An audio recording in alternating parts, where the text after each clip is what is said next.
जगन्नाथपुरी से मथुरा की ओर आ रहे थे। उनके पास बड़े सुंदर ठाकुर जी थे। वे संत उन ठाकुर जी को हमेशा साथ ही लिए रहते थे और बड़े प्रेम से उनकी पूजा अर्चना कर लाड लड़ाया करते थे।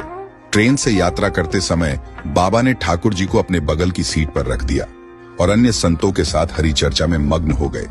जब ट्रेन रुकी और सब संत उतरे, तब वे सत्संग में इतने मग्न हो चुके थे कि झोला गाड़ी में ही रह गया। उसमें रखे ठाकुर जी भी वहीं गाड़ी में रह गए। संत सत्संग की मस्ती में ऐसा बहे कि ठाकुर जी को साथ लेकर आना ही भूल गए। बहुत देर बाद जब उस संत के आश्रम पर सब संत पहुंचे और भोजन प्रसाद पाने का समय आया, तो उन प्रेमी संत ने अपने ठाकुर जी को खोजा और देखा कि हाय, हमारे ठाकुर जी तो हैं ही नहीं। संत बहुत व्याकुल हो गए, बहुत रोने लगे, परंतु ठाकुर जी मिले नहीं। उन्होंने ठाकुर जी के वियोग में अन्न जल लेना स्वीकार नहीं किया। संत बहुत व्याकुल होकर विरह में अपने ठाकुर जी को पुकार कर रोने लगे। तब उनके एक पहचान के संत ने कहा, महाराज, मैं आपको बहुत नए ठाकुर जी दे देता हूँ। परंतु उन संत ने कहा कि हमें अपने वही ठाकुर चाहिए जिनको हम अब तक लाड लड़ाते आए हैं। तभी एक दूसरे संत ने पूछा, आपने उन्हें कहाँ रखा था? मुझे तो लगता है गाड़ी में ही छूट गए होंगे। एक संत बोले, अब कई घंटे बीत गए हैं, गाड़ी से किसी ने निकाल लिए होंगे और फिर गाड़ी भी बहुत आगे निकल चुकी होगी। इस पर वह संत बोले, मैं स्टेशन मास्टर से बात करना चाहता हूँ वहां जाकर। सब संत उन महात्मा को लेकर स्टेशन पहुंचे।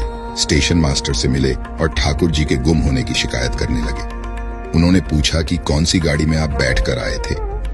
संतों ने गाड़ी का नाम स्टेशन मास्टर को बताया तो वह कहने लगा, महाराज, कई घंटे हो गए, यही वाली गाड़ी ही तो यहाँ खड़ी हो गई है और किसी प्रकार भी आगे नहीं बढ़ रही है।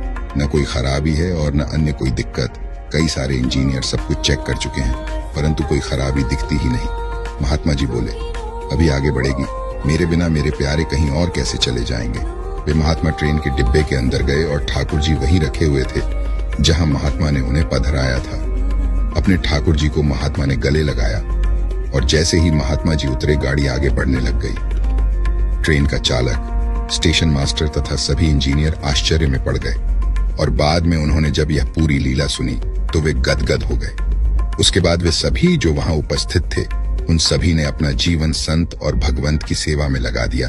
भक्तों, भगवान जी भी खुद कहते हैं ना, भक्त जहां ममपक धरे तहां धरूं में हाथ, सदा संग लाग्यो फिरूं, कभू न छोड़ू साथ।